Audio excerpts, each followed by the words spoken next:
The internet is starting to break. Here's why. By Mrwhosetheboss. Amazon sucks right now. Uber sucks right now. Netflix sucks. Facebook sucks. Instagram sucks. Every big tech company is changing in front of our very eyes. Yes. And I know I usually try and see the bright side of tech, but for this video, I just want to be very brutally honest. I think most of these services we use are worse than you think. And I want people to do something about it. The first thing to understand is basically every big tech company follows the exact same pattern. Something that a guy called Cory Doctorow summarized really well with the term enginification. Yeah. See, when any of these companies first starts, their only chance of succeeding is to go above and beyond for their users by solving a key problem. This makes sense. So one, this is business. In business, you are trying to sell a solution to a problem, right? What is the problem? Hair loss. What can you sell? Oh, I have this hair tonic. I have this hair product. I have this supplement, right? You are selling a solution to a problem. But the second half of that is if you are in a market, say you're in a competitive market, right? Say you're in a video game, right? And at that point, a video game is trying to sell you a solution to the problem of being bored, to having excess time, right? I think we could agree on that, right? Hey, I want to play a game because it's fun. I want to play a game because it's competitive. I want to play a game because I play with my friends, right? You are filling time. You are not being bored. It is being solved by that game. But if you're in a field, how do you get ahead? You have to show that you're the difference there. If you have three identical soda products, right? One has this kind of, have you ever seen tobacco shops, how it just says tobacco, or like vape, due to regulations and stuff like that, liquor stores, tobacco shops that have to be very plain. Yeah, and everyone else has plain labels, but yours happens to have this really sparkly, like Fallout style Sunset Sarsaparilla kind of thing, and they're all equal sodas, right? But yours presents better. Are you not doing something to set yourself apart and put yourself ahead of your competition? I actually agree with this on both of those points. Take Uber, for example. Uber came in 2009, and I remember first using it around that time and thinking, this is the end for traditional taxis. This is far more convenient. The taxis find me instead of the other way around. The drivers are friendlier, the cars are cleaner, and it did all of that while being so much cheaper. I mean, Uber at the start was 50%, sometimes 30% of the price of a traditional taxi. Yep. And so it's not surprising just how quickly people flooded onto Uber. I remember that within just about a year of it becoming operational, it went all the way from party trick to an essential app that everyone should have. But then things changed. As soon as Uber felt like they had the user side of the market cornered, completely locked into the app, they switched focus to the other side, the drivers. Because the users aren't going anywhere at this point. And so if Uber can manage to control them and also the drivers, Uber owns the market. It means the users will have to stay where the drivers are and the drivers will have to stay where the users are. So they sweetened the deal for them. Uber started handing out sign-on bonuses for new joiners. They started giving cash back on fuel and discounts on car maintenance. They paid their drivers 80% of what the app made. And the best part of it was surge pricing. Anytime that I will say, having friends that did do Uber, AutoZone was a very big company that AutoZone was a very big company that used it. They actually used Uber to shuttle parts between stores, right? So instead of, hey, I need you to go over to this location, right? They would just, hey, Uber Eats, we need a driver to deliver these parts here. You'll get like $1 for this. And naturally, I mean, AutoZone, they would never tip, right? Because it's an auto, they're just transferring parts between stores. I heard people definitely, whenever they got AutoZone or like businesses that did that, they would just decline them like every time. Is that necessarily professional? Debatable. Is that necessarily healthy? Debatable. I do think that it started to become something it wasn't. And I think that's problematic that you had businesses like AutoZone start to rely on Uber for stuff that they should have already been handling in-house. And it really was messing up some of the drivers' paychecks. As a pickup in demand, drivers could well earn 2 times, 3 times, sometimes more. Right. I remember coming out of a music festival once thinking, I don't need to pre-book my car, Uber will sort me out. Only to realize that because I was coming out with crowds of other people, my only way to guarantee that I got an Uber was to outpay all of them with 5 times surge pricing. I paid £100 for a 15-minute cab ride. Wow. But there is a third stage to this master plan. Okay. Because what does Uber do when they have the users, when they know they're by far the most convenient way to hail a cab, and they have the suppliers, the ex-taxi drivers, the restaurant takeaway drivers, the package delivery drivers? Well, that is when true gentrification occurs. Okay. They gave users a surplus at the start to make their app essential, then shifted Right. to giving suppliers that surplus to get them all on it, to build monopoly power and make it much harder to get a car outside of Uber. But this is the point where Uber and every other big tech company in this position will take all of that surplus for themselves. Right. Because A, well, they can, but also B, because by the time a company reaches this stage, more than likely they are a public company, which means that the decisions aren't being made by one potentially passionate founder, but instead just many, many shareholders. Right. And because shareholders aren't usually as invested in the long-term health of the business, they just want the business to earn quick money so that they can cash out. Yep. Their objectives often boil down to, how do we make the users pay up until the absolute limit of what they're willing to, but just not past it? And then how do we pay the suppliers the absolute least that they're willing to take, but just not less than it? It all comes down to profits, baby. You minimize your upfront costs, you minimize your costs, and maximize your profit. I cannot stand shareholders. And that's been one of those things actually I was talking about recently. Like, we go after individuals like Bobby Kotick. We go after CEOs like the CEO that moved from EA over to Unity in the gaming sphere, right? And was like, well, we're going to introduce this new feature that's going to paywall. And then it wasn't really heralded very well, right? I mean, people didn't really take kindly to this, and rightfully so. And so, we'll just absolutely shit on CEOs and executives all day, and rightfully so, but we never really go after the shareholders. We never really try to hold them accountable. And I wonder, in a legal sense, if that's even possible. If you say, have a game, right? And I'll gaming sphere, I do a lot of gaming stuff, right? If you have a game, say Destiny 2, and this is a hypothetical, this is not throwing any accusations at Destiny, right? And you have shareholders that say to Destiny, do not interact with your community, right? We know that there was this threat that was given to your team. That's abhorrent, but don't interact with the community, because there was a post by Destiny in follow-up from that situation, which I cannot state enough. Do not send threats to people, employees. Don't do that. It's not okay. It's never been okay. That dude is not a representative of the community. Like, that's childish. Do not do that. And if a shareholder were to say, well, just don't talk to the community, and then they put out the public post, hey, we're not going to deal with your community, or in the Helldivers 2 situation, what if it's Sony shareholders being like, well, you own the company, why aren't you taking full control of it? We want our PSN numbers to go up. And the shareholders do that. Is there a legal protection that you may only pursue action and recourse with the company itself, and that being a shareholder of the company or an investor protects you legally from that because you're not technically affiliated with that company? It's one of those like weird rabbit hole questions that I think has a absolute answer to, but I don't see a lot of people, like, people will complain about investors and shareholders, but they won't ever really hold them accountable, especially when, like he's saying here, they're a big part of the problem, right?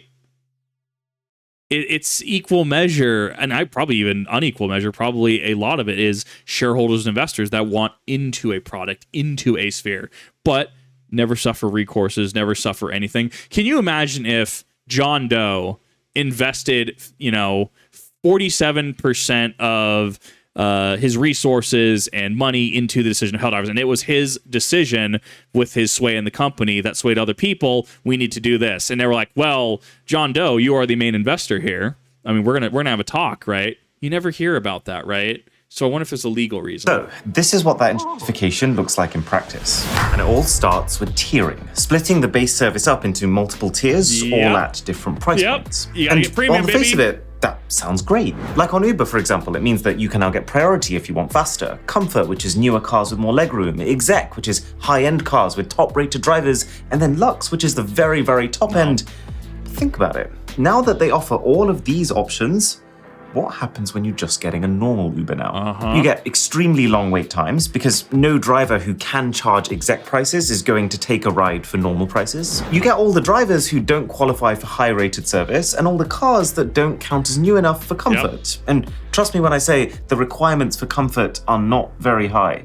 This idea of splitting things up to offer more premium services is not inherently bad. It's just the way these companies achieve this is much less about making the experience better for the people who are paying more, but much more about just making it worse for the people who aren't. Uber isn't changing the pool of cars on the road to accommodate these tiers. They're the same cars, the same people with the same training, but it's just now they're segregated in a way that each user pays the maximum they're willing to pay and the service provided is the bare minimum for that price. So let's take a look at it this way, right? I have a 2013 Chevy Cruze, right?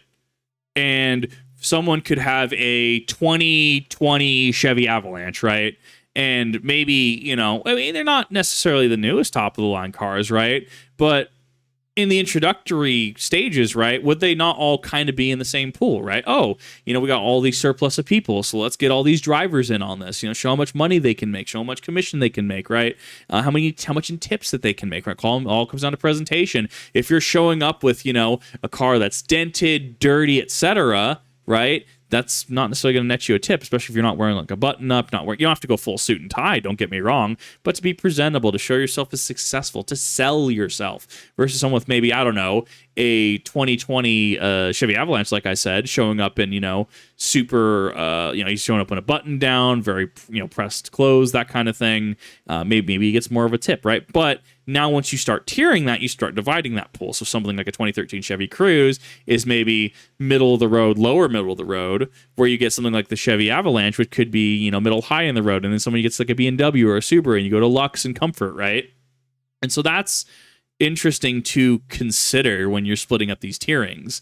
And it could be very much that the influx of providers, in this case the driver, remains the same. Like that's static. You're going to get influx and you're going to get people dropping, but your people dropping versus people coming in might be might be higher, right? You could be technically losing people, but now you split up this tiering.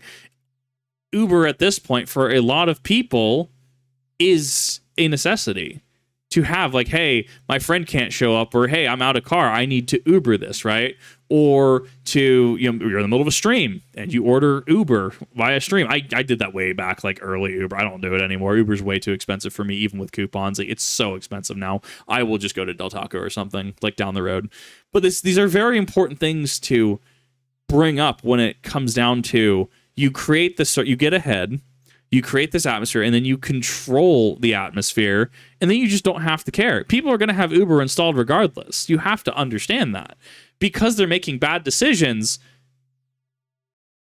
and because they have all of this power and hold and sway, they don't have to care. It's like Netflix.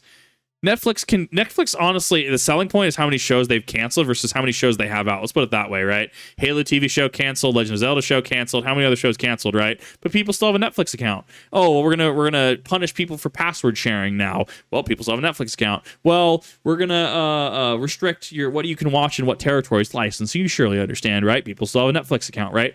Pushing that end consumer to the point of breaking.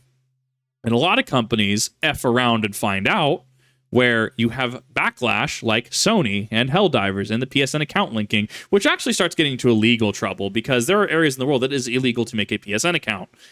This is a very good conversation to be having as far as consumerism and commerce is concerned. Or take Netflix. When Netflix first started, it felt revolutionary. Yes. I can pay £5.99 a month, which is cheaper than an average movie Netflix ticket nowadays, and get all of this ad-free. But then Netflix introduced 4K quality, which instead of just being added to the base service, became part of a separate tier, now being charged at £17.99 a month. Then they actually went as far as to introduce adverts back into your movies, after the whole deal about this being the way to watch movies without adverts. And unless you upgrade to the middle subscription tier, which is £10.99, you're going to get those adverts. Netflix isn't even the worst offender, to be honest. At least their ad-supported tier is cheaper than the normal tier, whereas Now TV and Amazon Prime, they just stuck ads into the normal tier. The point is... Which Amazon Prime's actually interesting because they did that, and they did that without consideration for the people that are already contracted in, that are already locked into their subscription. So as far as I'm aware, there's actually legal repercussions that Amazon Prime is facing in that. But realistically, any fine that they're going to make is not going to be, it's going to be pennies, right? Absolute pennies drop in the bucket.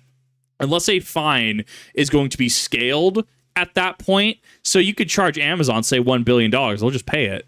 Or as a fine, you could charge Amazon 1% of their entire revenue for that year, right? Now we're talking numbers. When you scale up that high, a fixed dollar amount with maximum thresholds isn't going to do as much as, hey, you broke this law, 5% of what you made last year is going to be the fine. 5% for Amazon, right? I'm sure someone can math that out, right? That's going to be a lot of money, and maybe that'll force some accountability. Tiering is not being used to benefit the user. It's being used to charge you more if you're willing to pay more, and then give you the minimum acceptable experience if you're not. Minimum viable product. That brings me on to subscriptions in general. Subscriptions on their own, they can be fine. They can be a way to make services more accessible instead of having to front load a big upfront cost. Right. They can be a way to force companies to continue to provide value and updates over a period of time. But Final Fantasy XIV, World of Warcraft, are they not games with subscription service models, right? Over a period of time, they generate revenue by having that subscription service. Say I want to watch the entirety of the Marvel Cinematic Universe, right? Oh, well, I can just go get a Disney Plus subscription. Thank you. I get a Disney Plus subscription.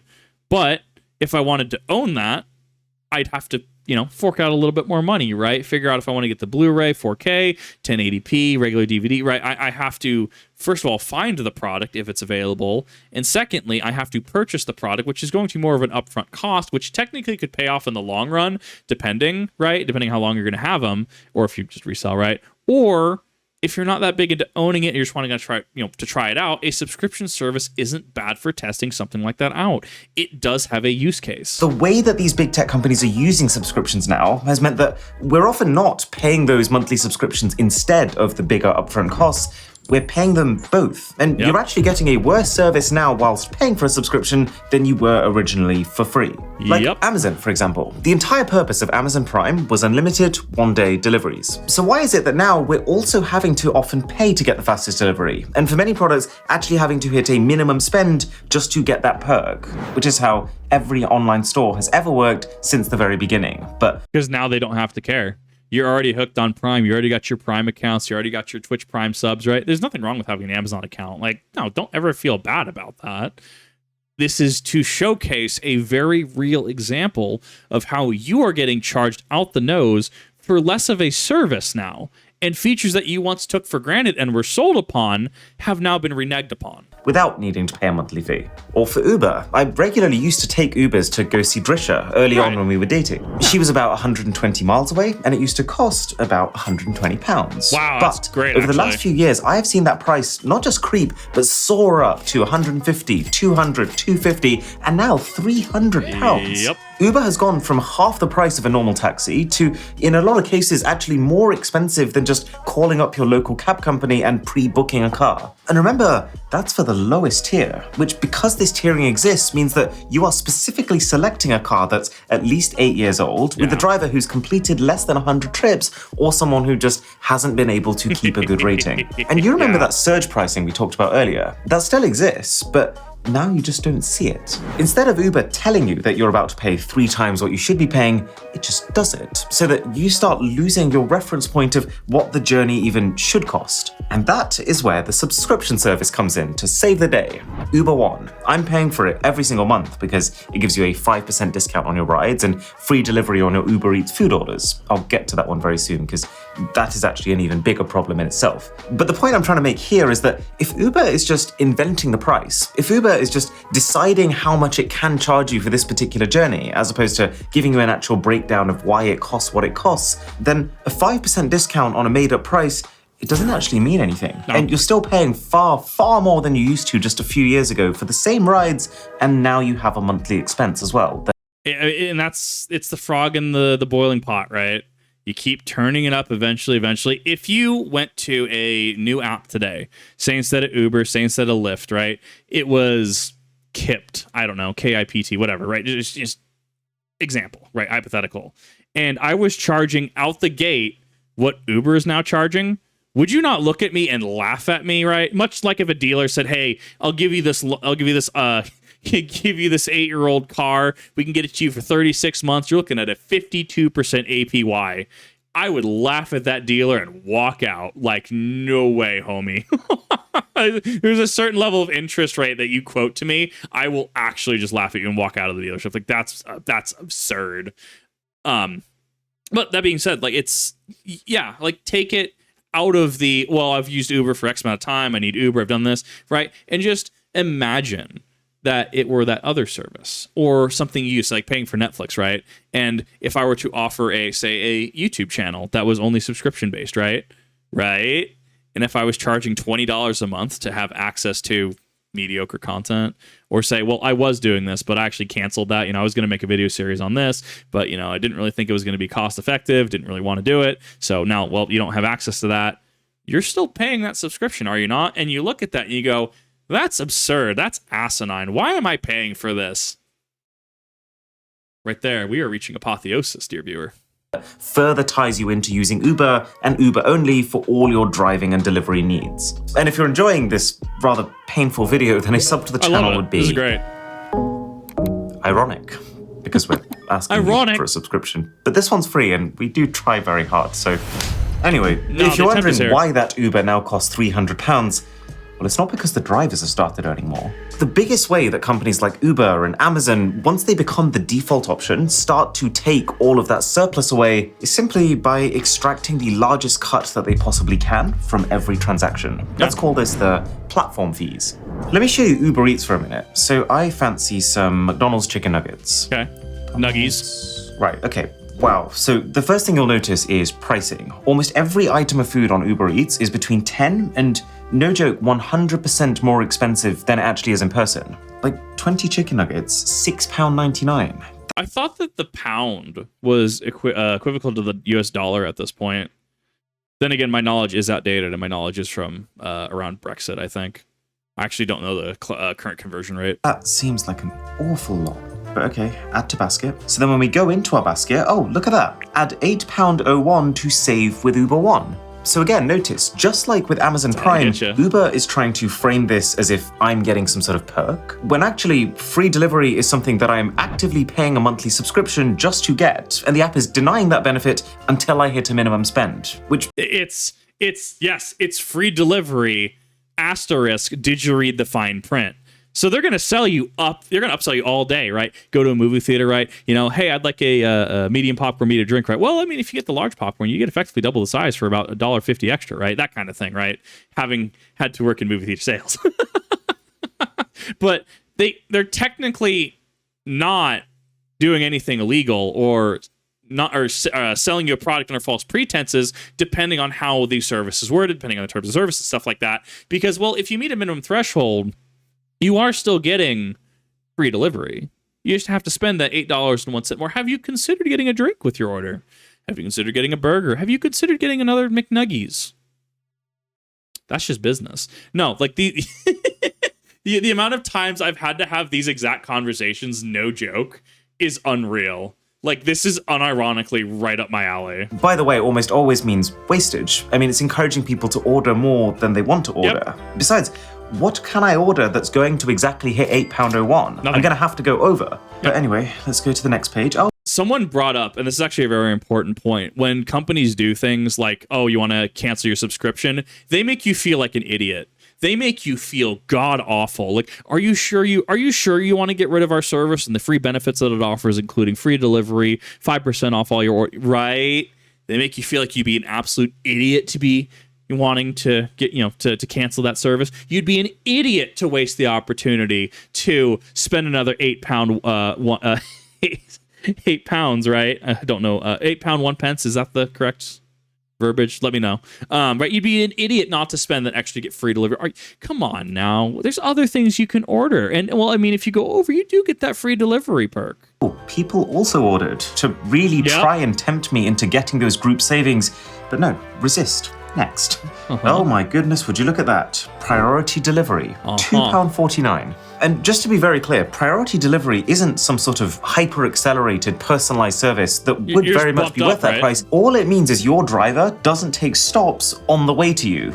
You know, exactly how every takeaway service ever used to work. And this is a great example of tiering. When Uber Eats first started, it was just an assumed thing that, of course, your driver is going to come straight to you to deliver your order. Up until normal restaurant takeaway service have been eliminated, and now, well, you want fast, you pay for fast. So, okay, fine, we're going to go priority. I don't want my food to be cold when it gets to me. And then you scroll down and, priority delivery is actually being charged at £4.78. And that's because it's actually on top of an already existing base delivery fee. And then there's just fee. So if I click that, it says part of that is the small order fee for orders less than £10. Right. Oh, they will nickel and dime you. I really want to know how many lawyers go over these papers. Lawyers are simultaneously my favorite and least favorite people because I could go out to dinner with a lawyer, right? We could have a chat like, oh, yeah, what do you think about this concept? Oh, I think like this. The moment lawyers in an official capacity get involved, and this is why I'm especially harsh on YouTube copyright, the moment lawyer and legality gets involved, I am so black and white, it's not even funny. I do not mess with lawyers. They are the people that will read something and they will know every trick to be able to just find you out of your house, find everything. They will take an inch and take 10 miles. I don't deal with lawyers because these are the kind of things that lawyers get involved for. Because orders less than £10 should have an extra charge because they're going to cost more they're small. to be delivered. What? Because the priority delivery fee is my delivery fee. So why is there a separate delivery fee for the fact that my order is small? Do you see what I'm saying? It's because it's a small order fee, because the logic there, at least being presented, is going to be, well, we do have other orders in the queue, right? You know, we got people ordering for families, got people ordering for events and stuff like that. Your order is pretty small. You know, it is going to take the driver a little bit more time to get there. Obviously, that's gas money, wear and tear on their vehicle. You know, we want to make sure that they're getting paid. Is the logic that is presented to you. Whether that's true or not is entirely different. And then there's the service fee. And this is what Uber wants you to think of as their cut. But the truth is, Uber is taking a slice out of every single part of this pie. Actually, I can show you. So McDonald's chicken nuggets price. Okay, so it's £4.49 on the McDonald's app, which basically means that just for delivery, Uber is taking 70% of the value of the order. What? That's absurd. Uber, get out with that. That is disgusting. Oh my God. Look, I get it, okay? Sometimes life is stressful. I'm not saying if you go through things like Uber, if you go through things like Grubhub, right? I'm not saying you're a bad person. You're not, okay? Sometimes your kid needs special attention with their homework. Sometimes you got to babysit. Sometimes you get off work and there was just a lot of traffic. I understand. If you can, in this direct comparison, if you have to have your McDonald's, order it on the app and go pick it up. You are saving 70%. If you're looking at budgeting, this right here as a consistent cost, that is going to eat at your monthly allotment for food, bills, etc., right? If you're looking at budgeting, do something like this. This is a very good comparison. A joke. And this is actually what I find the most insulting part of it. It's the fact that we're paying a monthly subscription for Uber One, right? I've just paid extra for priority delivery, which says between 10 and 20 minutes. But when you click order, Uber will only get involved and even think about refunding you anything if the order actually takes 45 minutes or longer. Wild. Okay, so just to be very clear, your special guarantee just for me, because I'm one of your highest paying customers, is that my order will not take 2.5 times longer than the upper limit of what you just guaranteed it might. Oh, well, thank you very much, Uber One. It is mortifying how much they're exploiting the consumer Disgusting. here. I mean, imagine what happens if companies like this get in charge of your medical and emergency services. About that. Amazon is just as bad. The other day, Drisha was buying a batch of mini little hampers for some gifts she was putting together. £12.99 is the absolute cheapest you could find them on Amazon. And just before we checked out, we thought, let's just do one little check elsewhere. And within a minute of browsing outside of Amazon, we found them for £4. The audio was a little compressed there. That was a little jarring for me, but that's also because I listen to audio like that when I'm editing stuff. So that was just a little jarring. But no, you are paying for the convenience. You have Amazon. Well, we can sell you these laundry baskets, but it's going to cost you, 4 times that? Or if you want to put in the effort and the work, you can go and find. You're paying for that brand. You're paying for the brand security. You're paying for the convenience. It's why a number of people say, Kip, why don't you just build your PC? And I tell them look, I brought it to a computer shop because 1, finances. There was a specific loan thing I had through a workplace I had at the time that made it work. 2, and I quote, I'm paying for the convenience. I'm paying for a service that they know how to put this together and I don't have to deal with it. End quote. Yes, absolutely. It'd be cheaper if I built it myself. But I am paying for that service. I am paying for that guarantee that they know what they're doing. So easy to fall into the trap of thinking, well, I've paid my delivery fee. That's what I'm paying the subscription cost for. There's no way that this thing is going to be cheaper in another store that I'm not paying a monthly fee to have free delivery from. That's what they want you to think. Yes. But the truth is, Amazon is charging for Prime, Amazon is charging extra for delivery in some cases. Amazon is charging sellers to sell on the platform, and then they're charging you extra to buy on the platform. And you can even notice this effect with free platforms. Social media, for example, even though companies like Facebook and Instagram, TikTok, even YouTube, even though they're not directly charging you, will still absolutely find ways to maximize their earnings from you once they know that you're in. With Facebook specifically, it would not surprise me if Facebook has sold my information. Like, that's one of those that I could be in a room with Mark Zuckerberg and just be like, kind of laugh at the dude. Like, I have no doubt in my mind that my information has been sold and distributed by Facebook. Do I have legal proof of this? No. It would not surprise me. Facebook had got everyone to sign up for the first time by being this open haven where you come to keep connected with every single person you know and love. They became very aware that no individual person could just leave. That would be social suicide. So Facebook could crank that money-making lever as much as they wanted to.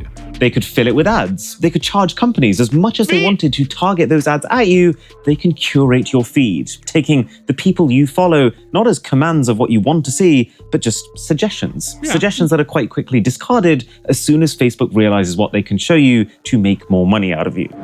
Now, where this all gets really deceptive is the dark patterns. Basically tricks that companies employ to make you do things that you didn't mean to do.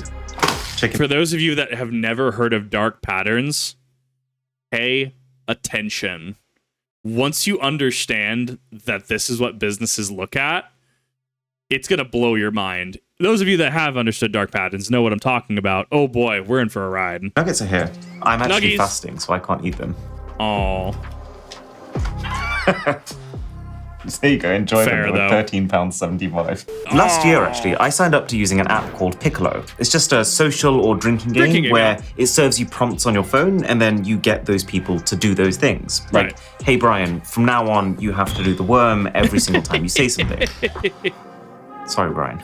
The game's got a 3-day free trial. Oh, great. But then it's £4.49 per week. £4.49 per week for a game that's very clearly been designed to be played once a month at most. Yep. And I would have happily bought it for £4.49 or even £10 if that's what they charge it as a one-off fee. Yep. You know, how it used to be before the subscription thing took over. But anyway, I went for the free trial. I played the game with my friends. We were drinking, so I didn't specifically remember to cancel it when I woke up the next day. Right. And it took half a year. When my accountant asked, my Minecraft subscription was running for like 8 months.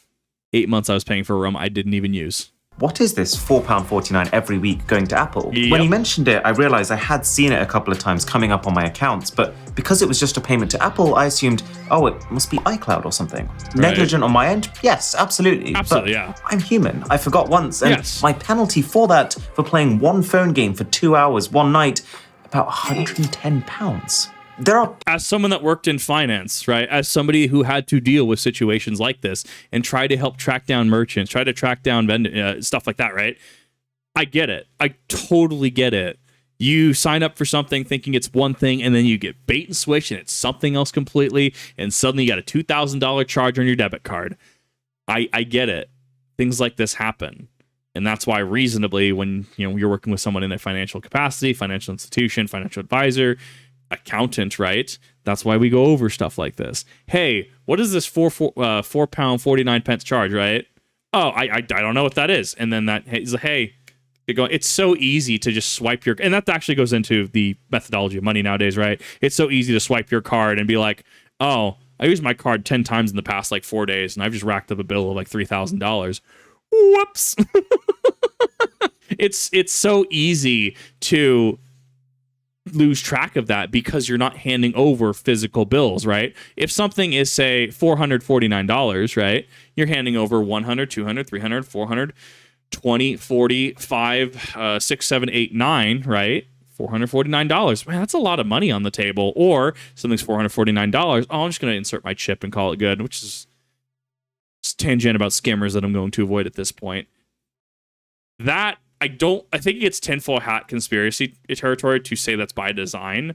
But when you deal with money, it's one of those that it is easier to use a card like that. And that's why a lot of institutions can offer, hey, you can turn off your card temporarily, lock your card, etc. And I do recommend that if that's something you're worried about and your institution offers it, looking into those features. Plenty of subscription services I have that I think are fair, but this is a very clear example of one that is predatory. One whose entire business model clearly revolves around charging an unfair price and hoping that people will forget. Me and Another Pokemon, dark pattern Home, that I see actually. so much of nowadays is the manipulation of the default option. Like, I shop a lot on Amazon, right? And the reason for that is that even though I know they're often no longer the cheapest, is that they're basically the only company whose delivery infrastructure I can mostly rely on. The only company for who, when they say next day, it really does mean that it will come next day. Yeah. This is the key problem that Amazon first solved for its users. It's what got us all so invested in the platform and what got me and millions of others to start paying monthly subscriptions to Prime.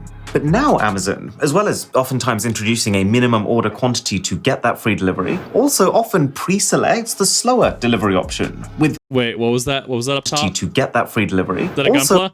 Yeah, Bandai High Grade Gundam Ferax. There we go, from Witch of Mercury.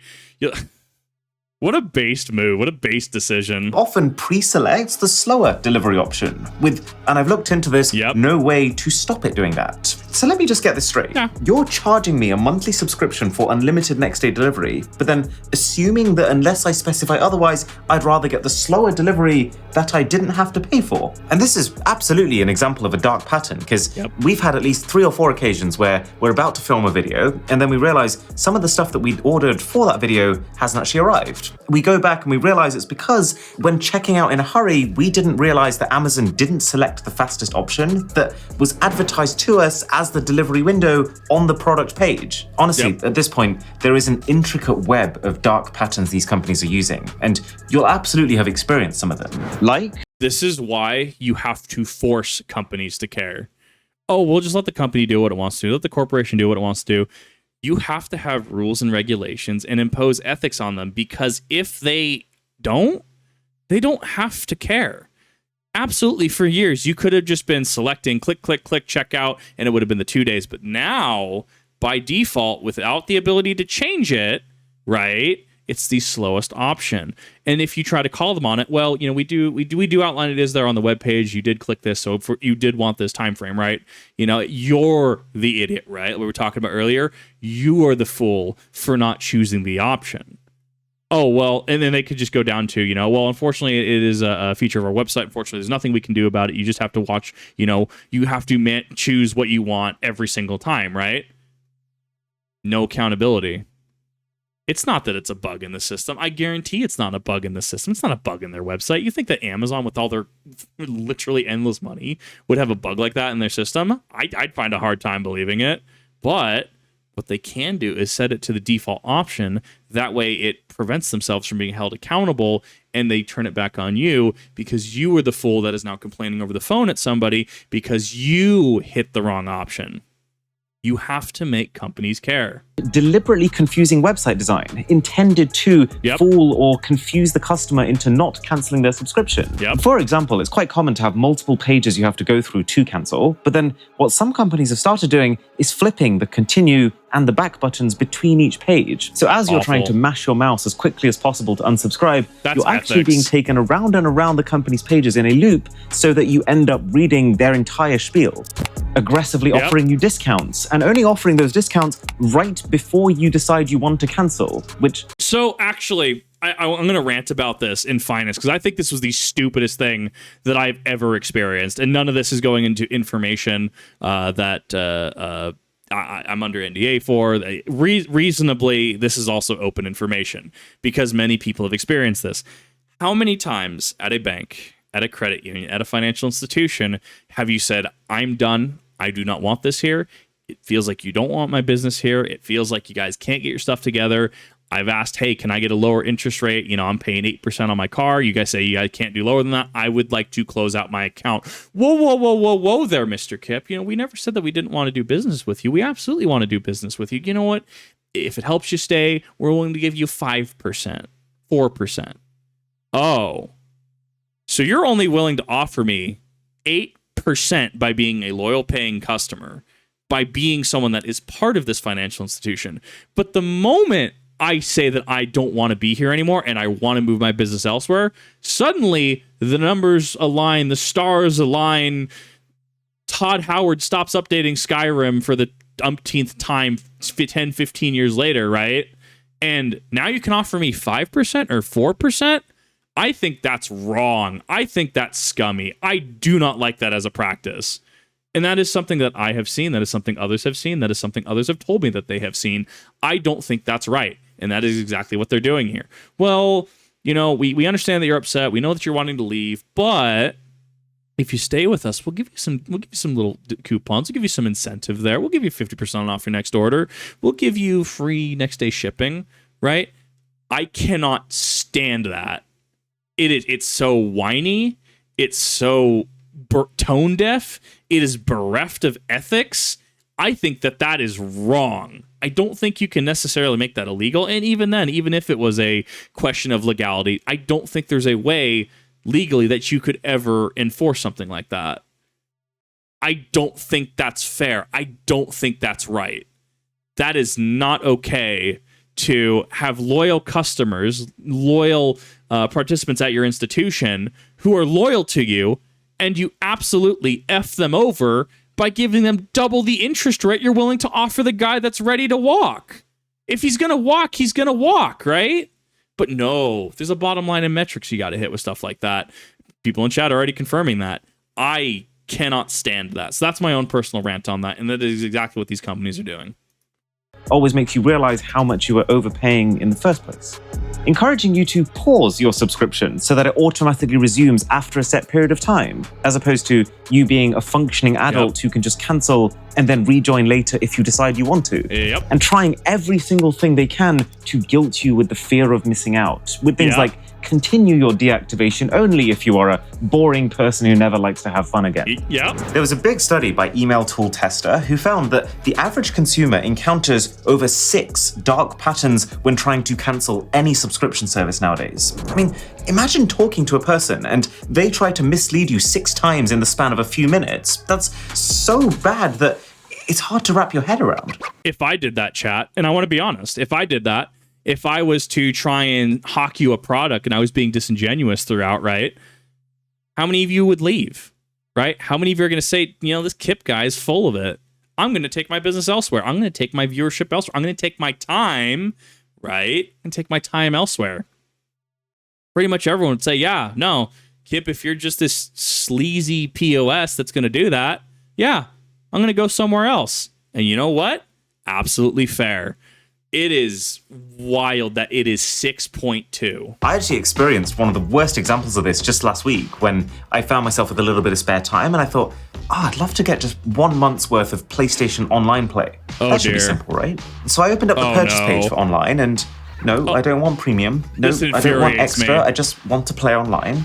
But wait, there's no option to just buy 1 month. There used to be. Does it just assume now that when I subscribe, I want to stay subscribed forever? But okay, fine. So I'll just buy the essential package and then I'll cancel straight away so that I don't get charged in any subsequent months. So I do that. But then where's the cancel button? You'd think you'd be able to go to the same place you bought it from to cancel, but no. The only thing you can do on that page is to upgrade. The cancel is actually hidden in your console's settings. But where in the settings? I spent so long looking, I gave up, and I actually had to Google to find that you have to go into users and accounts, then you go into account, then payment and subscriptions, then click PlayStation Plus. Okay, so then surely you just click. The option exists, does it not? Oh, well, you're just not operating it correctly. You're just not seeing the option. I can help you, guide you to that. Or we refer you to our forum to guide you through that. And so here's the other thing that this also instills. Well, I've already got a 12-month package. I might as well keep on playing, right? I have 12 months, right? I mean, I might as well make use of it.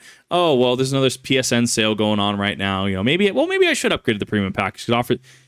You see how it forcing you into that 1 year will have a cascading effect of now you want to buy this game. Now you want to buy this game. Oh, your little brother wants to play. Now you got to buy a controller for this. Even though you just wanted to try it for a single month. That is wrong. Cancel and you're good, right? Oh no, because then it asks you if you'd rather change your plan after I've specifically chosen to click the cancel button instead of the change button. Okay, so click cancel. Are you sure you're about to lose these benefits and more? Then when you confirm, yet another window asking you for your reasons before it will actually let you cut. But it's not even just about what any one company does in isolation. It's just the fact that every big tech company is doing a subscription is in itself part of the problem. Because in most cases, the more subscription services there are, the worse each one gets. And the more that you end up having to pay just to be able to still do the things you want to do. See, so, and here's the thing with that. When Netflix came out, right, internet culture, right, Netflix comes out, everyone puts the funny little tricorn hat away. The moment we have how many streaming services now? We have the internet saying, oh yeah, we're just taking up the little funny tricorn cat again. Not that I'm saying that, to engage in the funny tricorn hat activity, right? Wink, wink. But you see what happens when you give everyone, Netflix solved that problem. But now that Netflix has become the problem that was initially there, cable, right? Now that that's become the problem, people are going to be removing themselves from that. They will be finding their own solution again. So I actually liken this a lot to Pokemon. I would love more people, to be able to have access to legitimate copies of Pokemon XD Gale of Darkness, Pokemon Coliseum for the Nintendo GameCube, two of my favorite Pokemon games ever, right? But do you know how much copies of those run for on eBay? A lot. Over 100.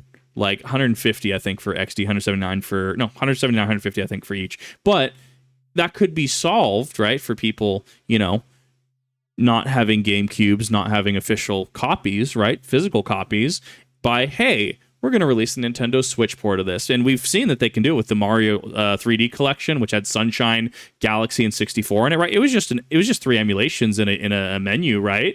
They surely could do that with a UI and slap the ROMs in there, because Sunshine, we proved, was a ROM, right? We proved that it was there because it had these same issues in one of the areas in Bianca Hills, right? Well, one of the dungeons had the lines shown, and that was a known Dolphin emulator issue back in the day. So if you're just emulating ROMs at that point, wouldn't that be better to just put that out? But no, they don't want to. So what does that drive people to do? That drives people to put on the funny tricorn hat and to get copies of these games. When there is a demand, it's just supply and demand. When there is a demand and the supply meets it, cool, we're fine. When the demand goes down and there's more supply, companies will back off, right? When there is more demand than there is supply, and the company refuses to increase the supply, the end user, the consumer, will find ways to meet that demand. This is simple logic. I know for a fact every single executive knows this. There is no reason they don't know the basics of this. So naturally, you start running into issues like emulation, and you wonder why companies crack down on emulation when they're not providing the product, and that gets the preservation of games and stuff like that. In my sphere and what I do, it is a whole mess. And as long as everyone is doing it, right? Sony's doing it, Paramount's doing it, Xbox is doing it, Netflix is doing it, Nintendo's doing it, right? As long as all the Amazon's doing it, as long as these companies all continue to do this, right? I mean, why should they care? It's not like there's going to be an up-and-coming new KIP TV service, right, that's going to blow them out of the water, right? And even then, let's say I was able to pull a absolute god-tier move and able to make my own streaming platform, right? Once it got big enough, do you not think that people would just buy me out? Attempt to buy me out? Do you not think there'd be some kind of sabotage that could come down the line so that suddenly I'm not the platform that's up-and-coming and everyone goes back to their service? It's like if I were to release a car brand and I was somehow in direct competition to, say, like Mercedes or Subaru or stuff. Are you saying there wouldn't be something that might throw me out of the running? Just things to think about. You have a limited amount of time, right? Let's say you have enough spare time to watch 2 movies a week. In an era where subscribing to Netflix at its original £5.99 price lets you watch all the big blockbuster movies people were talking about, that's a cracking deal. You're basically paying 75p per movie. Yep. But then Disney Plus comes along and takes Disney-owned shows onto their own platform. Apple TV Plus comes along, Amazon Prime Video, Paramount Plus, Peacock, and every single one takes the rights for 1 or 2 of the big exclusive must-watch shows. And before you know it, you're paying like 6 different subscription services. Combine that with the tiering, which means that if you want the perks and the ad-free experience that you initially signed up for, along with that high quality, you'll be paying mostly between £10 and £20 per month to each one. Remember, your time hasn't increased. The amount of content you consume hasn't changed. You're just paying movie rent to more different companies and using each service much less, amounting to £11 per movie you watch now, which is about what you would have paid for a DVD in the first place. It feels like we've looped all the way around and now we're back in the same place we were, except now you don't own anything. And services like Netflix are constantly culling their libraries just to keep their costs down. I was counting up the number of my own paid subscriptions I had a few days ago while planning out this video, and it's only when I totted it all up that I realized just how ridiculous it's become. Like, just for work, I subscribe to Epidemic Sound, Slack, Trello. Oh, Epidemic Sound. Oh. Good to see you again. Apparently Russian Badger uses Epidemic Sound. I have no idea why I've had as much issues. I pay for a subscription service and they still copyrighted me. That was wild. I don't think that should be allowed. But yeah, no, like this is relevant. The entire Adobe Creative Suite, Frame.io, Surfshark, Twitter Blue, Google Drive, Uber One, a whole load of different plugins. And then personally, Netflix, Spotify, Vodafone, Tidal, Apple TV Plus, Apple iCloud, Amazon Prime, YouTube Premium, Deliveroo Plus, PlayStation Plus, Xbox Live, Nintendo Switch Online. Oh my god. So the total I spend on subscriptions in a month, £200? is $1,212. Yeah. See how easy it is to lose control of that when you're not and that's not to say that credit cards are evil. It's not to say that online banking is the devil, right? Oh, back in my day we used, hard tender. I got my $100 bills. I was gonna say broke them into ones. We're not gonna go that route. But physical tender, right? But when it's this easy to lose track of your bills, and I've dealt with people like this in a financial setting, they just don't realize that it stacks up like that. And it's you can't really fault the company to a certain degree because, well, they are subscribing to the service. But what's happening is that the companies are making it harder to enjoy the same amount of content that you used to without you paying more. And that's the whole point of this video. Really, go through your bills, look at your amount of subscriptions, see if you really need that subscription. Go through, see if you're going to use it as like a once in a... I really need to cancel my Pokemon Home, right? They consistently have dropped the ball waiting months after releases of games to even make home functionality available. I hated when Pokemon Bank became the thing on the 3DS. I could not stand that, and here we are. I called it back from Pokemon Bank. Home is going to be this, and they're going to turn it off one day, and I'm not going to be able to bring from Gen 5 forward. You will own nothing, and you will like it, is the phrase that comes to mind. Per month. Oh my god. Now, the truth is, subscriptions and the dark patterns that often come with them, they're not going anywhere. It's not surprising that every single company wants them. They give predictable, regular revenue, which is basically the holy grail for businesses. I mean, it's a lot more encouraging to say to investors, we have 1,000 users and you can expect 950 of them to pay again next month, than to say 1,000 people bought our product, we'll try and get more next time. It's way easier to get people in with a cheap subscription and then upsell them later on with add-ons and more expensive tiers, as opposed to having to go all in with the big upfront hard sell on a big purchase. And also, subscriptions create lock-in. So the people who are subscribed, they're not just paying you for the subscription, but they're also likely to keep paying you more while trying to make the most out of that subscription. And then finally... You paid for 12 months of Sony, PSN.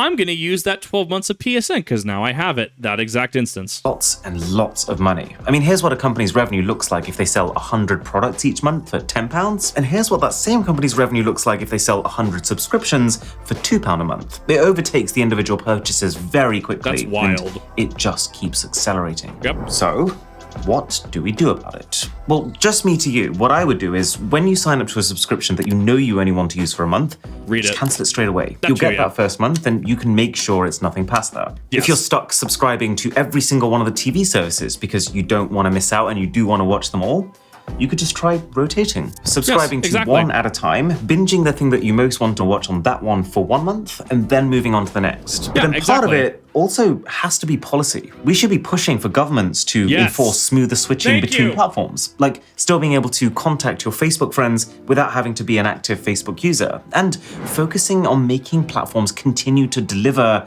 on their initial promises beyond. What is that? There's a funny little A word that I love. What is it? It's on the tip of my tongue. Accountability. You need to force them to have accountability. They promised you X. Why are they delivering Y or Z? Force that accountability.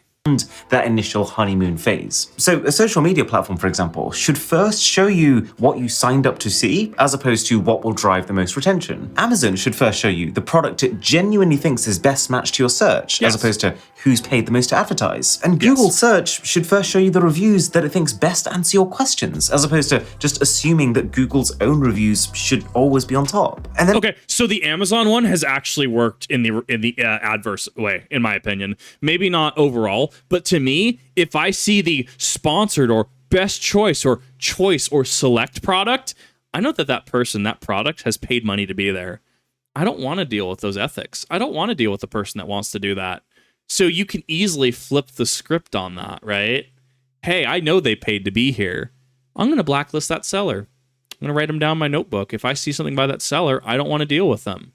Or if you do get a product, you leave a negative review on it, right? Well, they were the first that came up. That means that the product was subpar, lackluster, so therefore they clearly must have paid to be here, right? That is an allegation. I would definitely make sure to, test the product, have a solid case going forward, but that is not a bad thing to look at. Also, just keeping the consumer in mind when it comes to companies fragmenting. A lot of attention is given to when companies get too big, and rightly so, that's a big issue. But monopolies. It's also bad for the consumer, especially in this subscription era when they get split up in ways that make each one a worse proposition in their own right. Now, one of the few subscriptions that I have that I genuinely think flies in the face of most of this is Surfshark VPN, for a few reasons. It actually fixes the mess created by some other subscription services like Netflix, who don't buy the licenses to all their shows in all the countries. So every country has a different library, which this lets you access by just flicking your location. It doesn't have any of those weird catches like this subscription only works for people so long as they stay in the same household. No.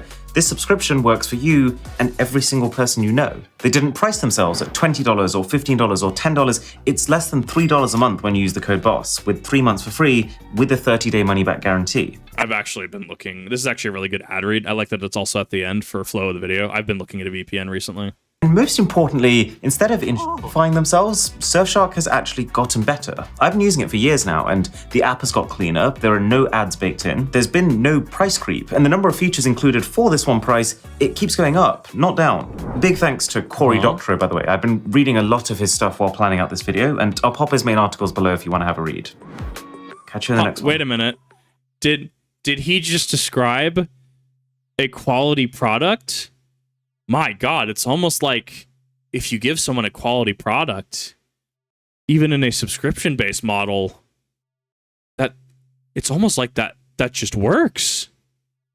I'm obviously being sarcastic here, right? That's how that works. Sell a product, sell a quality product, and you will go far. But that is a very good video. I think that these invocation theorems, I think that they're incredibly valid. These are conversations I have had time and time again. And honestly, right here in this reaction video, Mr. Who's the Boss, I don't put notifications on, but you earned my sub for that video.